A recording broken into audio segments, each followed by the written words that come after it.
bien, 8:20. Vamos a hacer la segunda entrevista del programa de hoy, que viene extenso, viene movidito.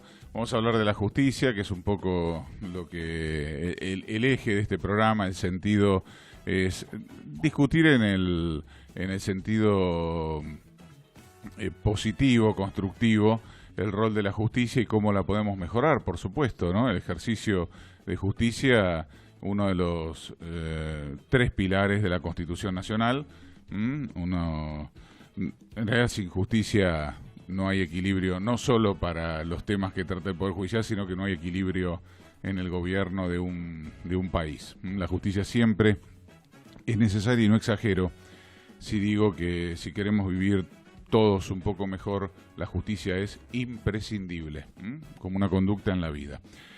El titular de la materia de Derecho Procesal Penal de la Universidad Nacional de Mar del Plata es el doctor Roberto Falcone, que es un experimentado juez que hace hace muchos años, vamos a dejarlo ahí, interviene en juicios, ha estado en juicios de lesa humanidad, tiene mucha experiencia, es el titular del Tribunal Oral Federal de Mar del Plata.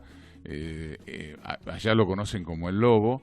Yo lo quiero mucho porque es uno de los maestros que tuve en la vida, con los que pude aprender de la justicia, de cómo la vida influye en la justicia de cada uno y del concepto que uno tiene que tener elaborado, esa construcción que tenemos que llevar dentro para comprender lo práctico, lo necesario y lo efectivo que es el servicio de justicia.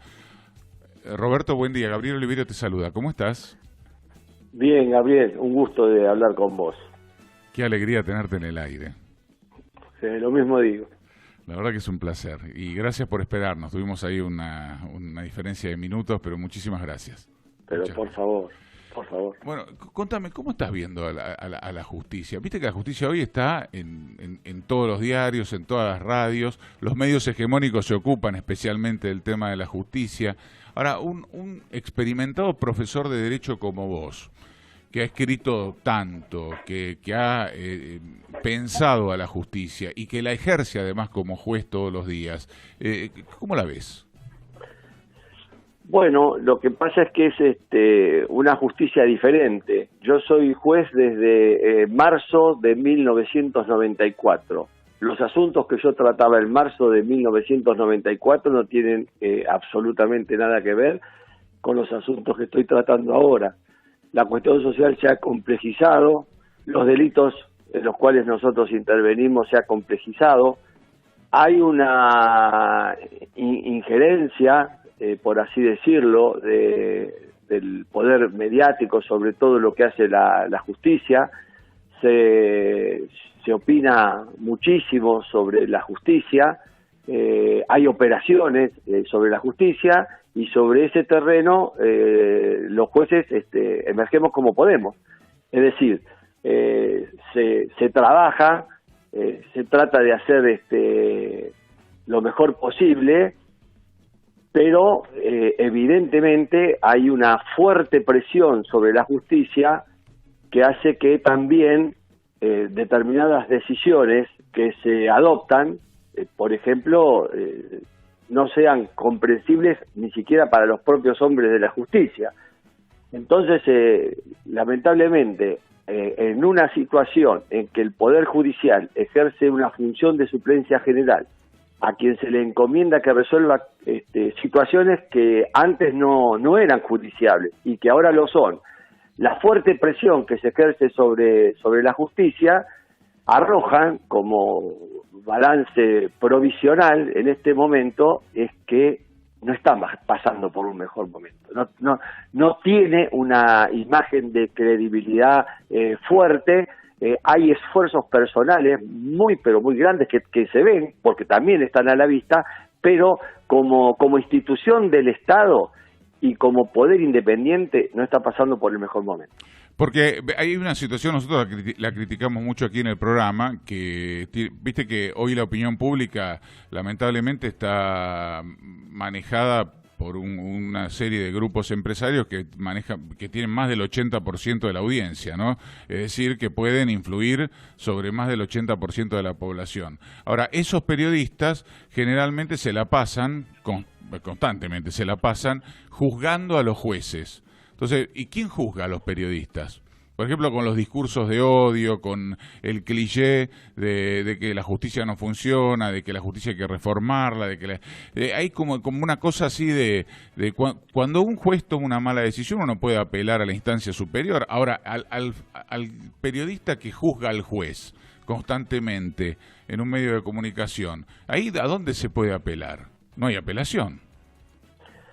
No, claro, pero no es solamente eso. Me parece que tenemos varios problemas allí. En primer lugar, tenemos que el periodista critica a una resolución judicial. Yo, en primer lugar, soy de los partidarios que creen que cuando se va a criticar una resolución judicial, y que muchas son criticables, lo primero que hay que hacer es darle la palabra al juez que la dictó. Y esto lo digo con mucha seriedad y también con mucha responsabilidad. No es que los jueces tienen que estar todos los días en los medios, pero un juez que no puede defender ante la opinión pública su sentencia no puede ser juez. Es decir, todos tenemos la obligación de defender las resoluciones que adoptamos.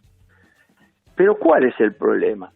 El problema es que el periodismo critica a las resoluciones judiciales, primero, sin consultar el juez, y segundo, con un modelo de construcción de la noticia que no tiene nada que ver con la construcción de una resolución judicial. Me explico. Un periodista toma la información de un suceso que reviste las notas de delito, entonces hace la denuncia al mediodía, acusa la denuncia a la mañana, acusa al mediodía y a la noche ya dictó la sentencia condenatoria. El juez, para tener por confirmada la existencia de un hecho, tiene que emplear un método muy pero muy estricto, muy riguroso, que se denomina método histórico, y tiene que explicar y seguir todos los pasos que le marca ese método: la heurística procesal, la crítica externa, la crítica interna, la síntesis. Es decir, el juez en una resolución le tiene que hacer saber a las partes cuáles son las fuentes de conocimiento que ha tenido para determinar el hecho, si esas fuentes de conocimiento son auténticas, por qué son creíbles, por qué en definitiva tienen por acreditado un hecho. ¿Cómo acredita el hecho un periodista? Y muchas veces lo acredita porque le dijeron que se lo comentaron, y como ellos tienen la reserva de la fuente, lo cual no me parece mal, la cuestión es que la acreditación del hecho por parte del periodismo no sabemos a qué parámetros responde. Entonces, muchísimas veces, esto yo lo he sufrido en carne propia, 2 o 3 veces, comentan una resolución mía criticándola, pero la comentan sobre la base de hechos que no son ciertos. No son ciertos. Se hace referencia a lo que pasó en un juicio oral y público. El juicio oral y público está filmado y está grabado. ¿Por qué no piden la grabación? ¿Por qué no piden verlo? Hacen referencia a un fallo tuyo y no te llaman para preguntarte: vea, doctor, ¿por qué resolvió en tal o cual sentido? Entonces, ellos trabajan sobre información que muchas veces es endeble. Sobre esa información emiten un juicio de valor que muchas veces descalifica al juez y no sabe cómo ha construido los hechos el juez.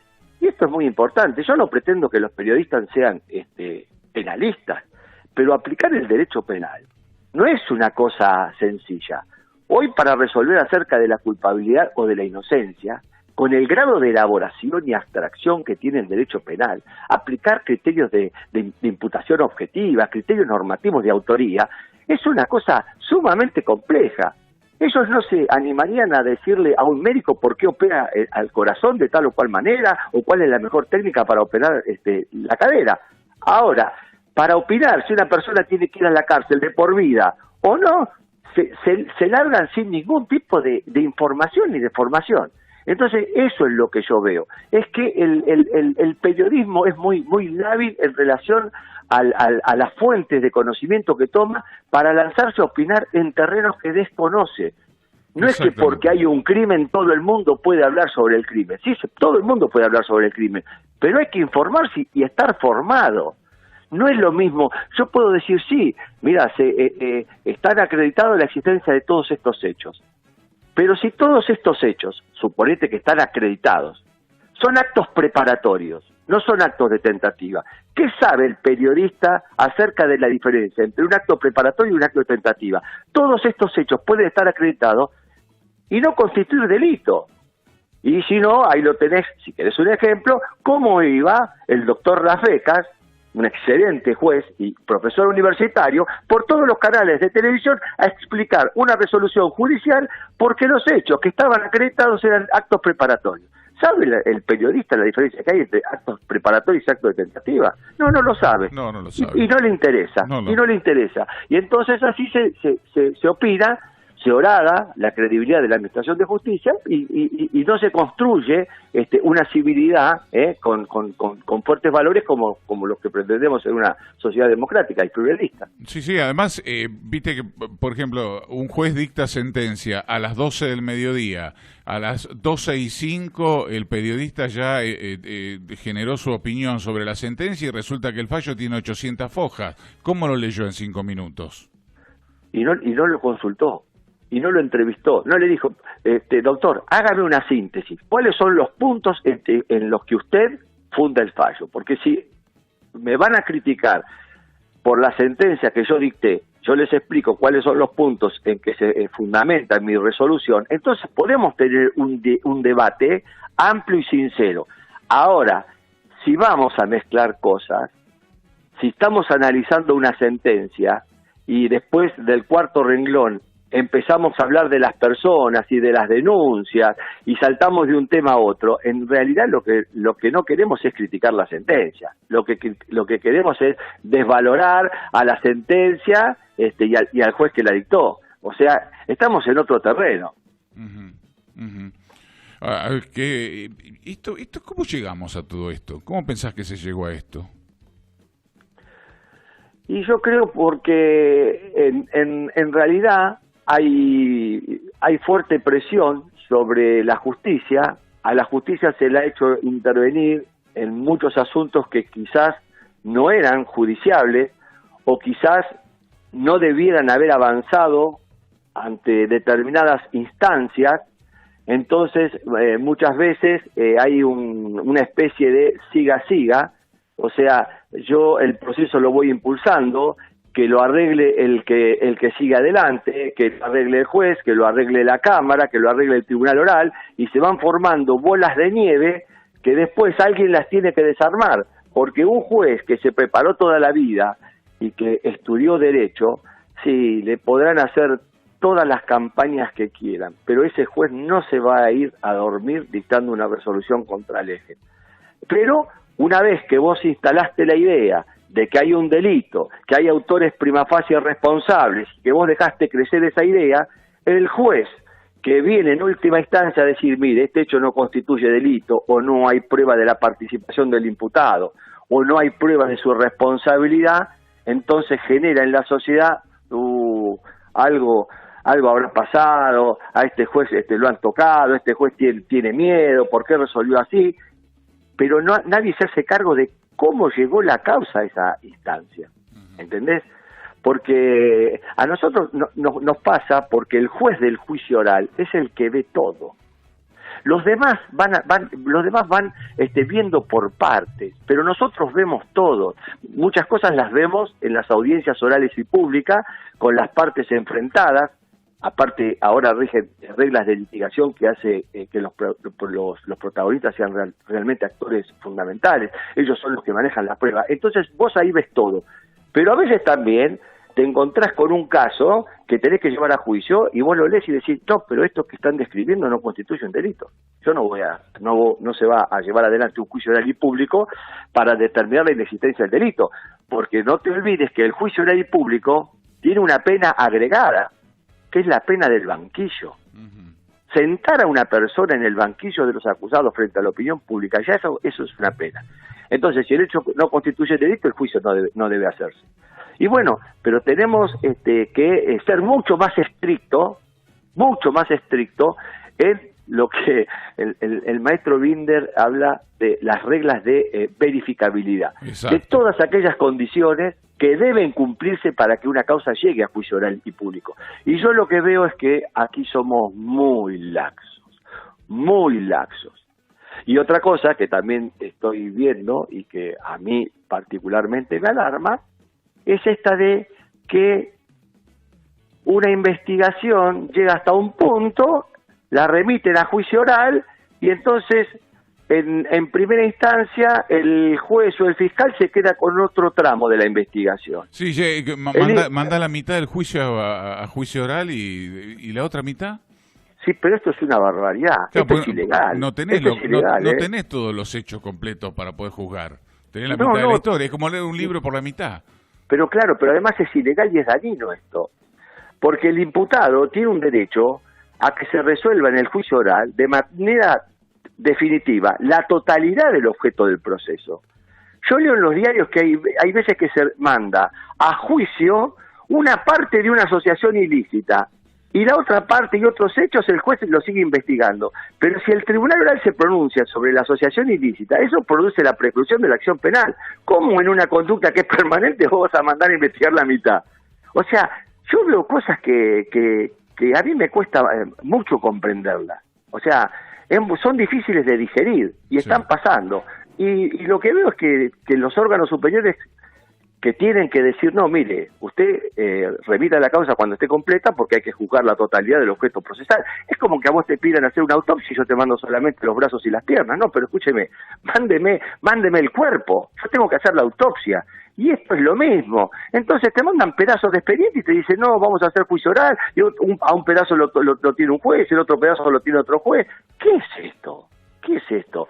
No, realmente te digo, hay una cierta anarquía en el manejo de las cuestiones de procedimiento que llaman la atención, que son llamativas. Sí, Roberto, déjame que le cuente a los oyentes, el rol del presidente o de un miembro del tribunal oral, como es tu caso, es complejo en este sentido. A diferencia de las otras instancias de la vía judicial, el juez del tribunal oral no se puede reemplazar, porque como vos bien decías, sos el que ve todo.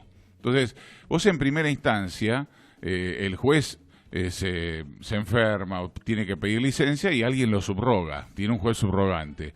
En la Cámara, si falta algún juez, hay un conjuez o hay algún subrogante. El fiscal incluso, si no puede estar presente en la audiencia, manda otro fiscal o manda un personal de la Fiscalía. Ahora, el juez de tribunal oral, que es el que juzga y el que tiene que tomar la decisión final, la sentencia, dictar sentencia, ese es irreemplazable. Vos si te enfermas, se para el juicio. Porque tu rol no se puede reemplazar, no hay un subrogante para el juez de tribunal oral. Tiene que estar ahí presente, porque está viendo todos los hechos. Claro, no solamente eso, sino que además, que es lo que vos decís es perfecto, sino que eso está rodeado de una serie de deberes. Es decir, el juez del juicio va a dictar sentencia, pero para eso la ley le dice que tiene que informarse en audiencias orales, públicas, continuas, contradictorias, que no puede suspender el juicio por más de 10 días, que si un juicio se suspende por más de 10 días se debe anular, que solamente puede dictar sentencia en función de la prueba que se produjo ante sus ojos, no por lo que le contaron o por lo que le dijeron. O sea, el Estado, antes de mandar a la cárcel a una persona, le garantiza toda una serie de derechos, de los cuales nosotros nos hacemos cargo porque también tenemos que garantizarlos, que hacen que la decisión que se adopta se corresponda con la prueba que se produce en el juicio. Y muchas veces la prueba que se produce en el juicio no tiene nada que ver con la historieta que le contaron a la sociedad en los medios. Son dos cosas completamente diferentes. Sí. Entonces, por eso muchas veces se dice, pero absolvieron a fulano de tal. Sí, porque la prueba indica que ese era el único camino posible. O condenaron a fulano de tal, cuando por ahí alguien pensaba que podía ser absuelto. Sí, porque la prueba indica que este era el único camino posible. Es decir, no condenamos ni absolvemos los jueces del tribunal oral. La que condena y absuelve es la prueba. Lo que pasa es que la prueba que se produce en el juicio no es la información periodística. La prueba es una actividad procesal que se hace contradictoriamente en un marco que está determinado por lo que se llama el juego limpio, el fair trade, por una suerte de gasolina procesal que hace que esa resolución sea legítima. Entonces, todo esto exige la observancia de una serie de reglas y de garantías que son muy importantes y que no tiene nada que ver con la construcción mediática de una noticia periodística relativa a un crimen. Es decir, son dos cosas completamente diferentes.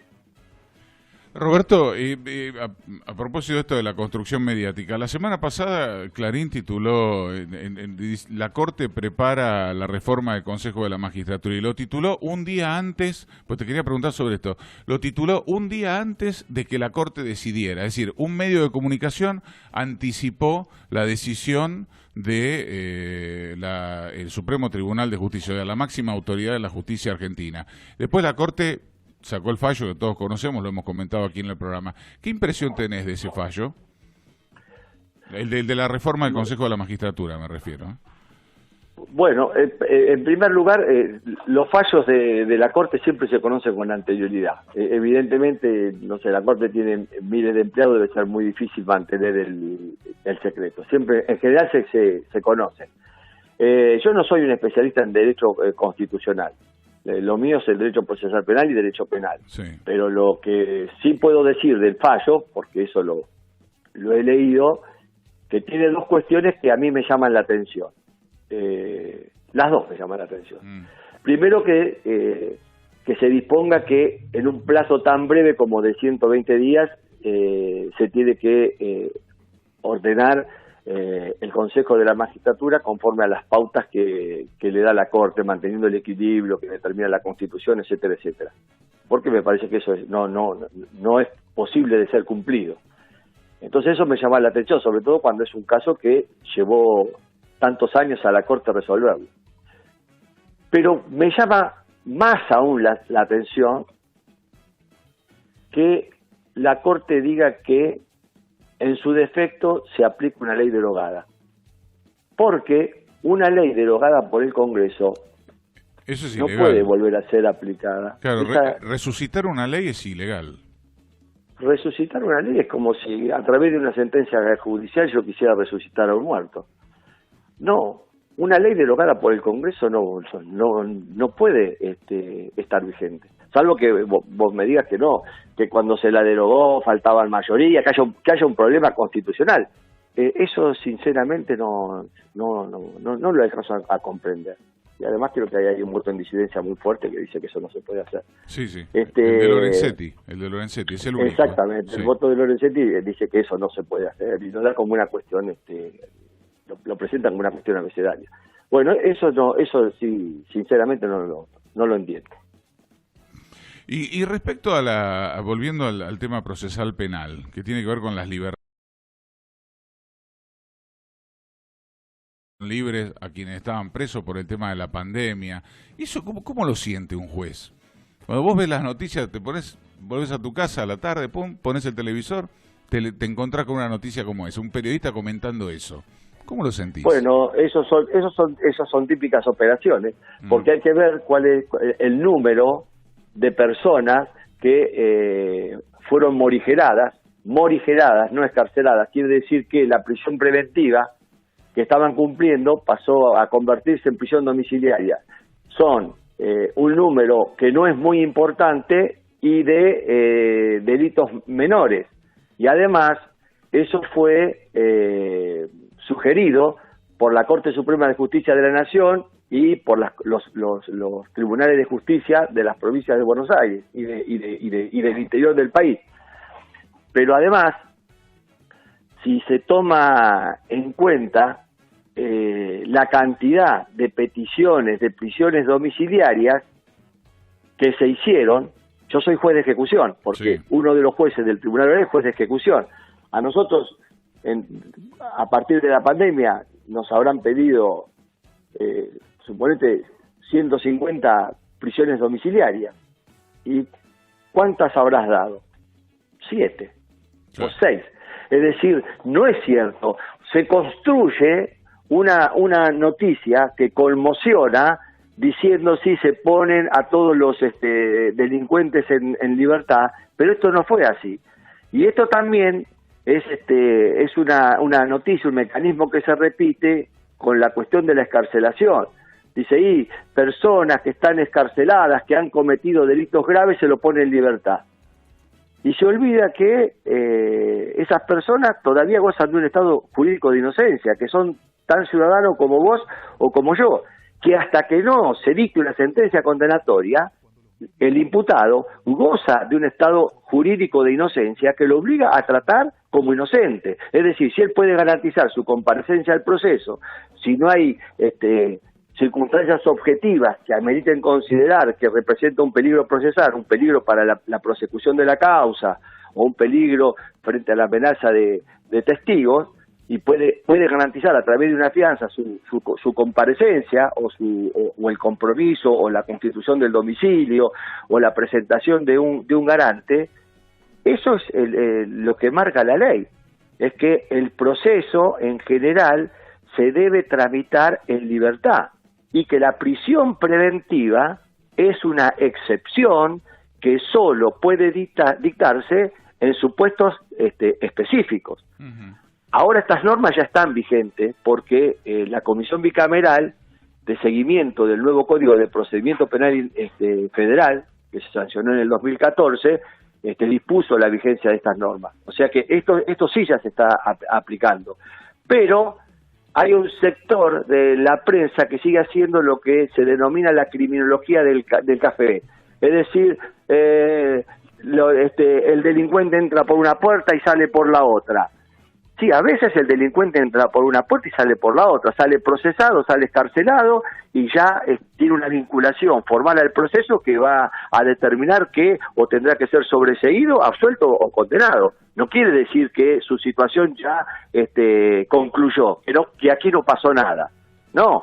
Y luego el sistema de garantías, que en el caso de la República Argentina, que ha firmado todos los convenios internacionales de derechos humanos, que le han dado un volumen, que han inflacionado a la Constitución Nacional, exige del juez que tenga una mirada en consonancia con los compromisos internacionales asumidos por la República Argentina. Uh-huh. Es decir, que muchas veces la crítica pasa por alto estas circunstancias. Ahí te quería agregar algo que tiene que ver con esto, ¿no? Judicialización de la política y politización de la justicia. Y claro, bueno, esta es una relación compleja. Vamos a empezar por lo primero. Muchas veces no se pueden resolver políticamente determinadas situaciones y se las llevan al ámbito de la justicia. Esto no es sano, la obligan a la justicia a intervenir en casos en que no debe intervenir y esto, en definitiva, afecta la imagen de la justicia. Después, los actos que dictamos los jueces, las sentencias, son un acto político. Un juez cuando dicta una sentencia también construye un acto político, pero no un acto político partidario. Lo que está mal es la identificación de determinados jueces con sectores de la política, porque uno puede decir, sí, el juez es un ciudadano, pero la gente lo que espera es que el juez sea alguien independiente, imparcial, neutro, que le garantice en la prestación del mismo servicio de justicia a quien tiene una mirada política y a quien tiene una mirada política diferente. Y esto solo se consigue si los jueces nos mantenemos al margen de la política. Pero esto tampoco, por lo que uno advierte, se cumple a rajatabla. Es decir, hay jueces a los que les interesa a veces tener determinadas conexiones con la política. Y esto en realidad desmerece a todo el Poder Judicial, porque nosotros como ciudadanos todos tenemos nuestra visión política. Está claro. Yo no estoy diciendo que un juez no tenga una visión política. Sí. Todos la tenemos, y yo la tengo. Pero lo que no puede es esa visión política interferir en mi labor judicial. Entonces yo soy juez de todos los ciudadanos, no del que piensa A o en contra del que piensa B. O sea, vos tenés que tener la suficiente ecuanimidad y el suficiente distanciamiento de la política para que el justiciable que se presenta ante tu tribunal no sienta temor de parcialidad, que sepa que este juez va a resolver imparcialmente, que va a resolver lo que él cree y no en función de las ideas políticas. Las ideas políticas partidarias en el campo del Poder Judicial no debieran tener lugar, no debieran entrar. Y la política también tendría que dar un salto cualitativo y no judicializar lo que se puede resolver en el terreno de la política. Porque ahí, quiérase o no, la hace jugar un rol a la justicia que lo paga en moneda de credibilidad. Sí, eso es así, eso es tal cual porque hay cada tema que realmente se podría resolver en una reunión entre dos personas que se pongan de acuerdo y se termina o no llevarlo a tribunales. Pasa que muchas veces los políticos se ponen en la cómoda de patear la pelota afuera, ¿viste? Cuando va la pelota afuera, ¿dónde cae? En tribunales. Y claro, lo que pasa es que muchas veces resolvemos temas que no tendríamos que estar resolviendo. Es decir, yo veo que hay un montón de cuestiones atinentes al poder judicial o al poder político que los resuelve a veces la justicia en lo contencioso administrativo, y entonces quiérase o no hay unas determinadas miradas políticas que siempre entran en consideración. Yo creo que eso hay que evitarlo. Totalmente. Roberto, quiero agradecerte la charla. Prometo seguirla, la próxima. Esto da para rato, podemos estar horas hablando. Es un placer siempre escucharte, es un placer. Quiero agradecerte públicamente la oportunidad de contar con tu amistad, con tu conocimiento. Sos un gran profesor del derecho, un gran conocedor del ámbito judicial y de lo que significa acabadamente, con total responsabilidad, la administración de justicia. Gracias por esta charla. No, gracias a vos por haberme llamado. Bueno, te mando un abrazo y que tengas una feliz Navidad y un muy buen año 2022. Igualmente, te quiero mucho. Bueno, lo mismo. Gracias. Chau. Adiós. El doctor Roberto Falcone es el titular del Tribunal Oral Federal número 1 de la ciudad de Mar del Plata, de la jurisdicción de la Cámara Federal de Mar del Plata. Son las 8:53 en la República Argentina. Desde Buenos Aires, Argentina, transmite RM La 680.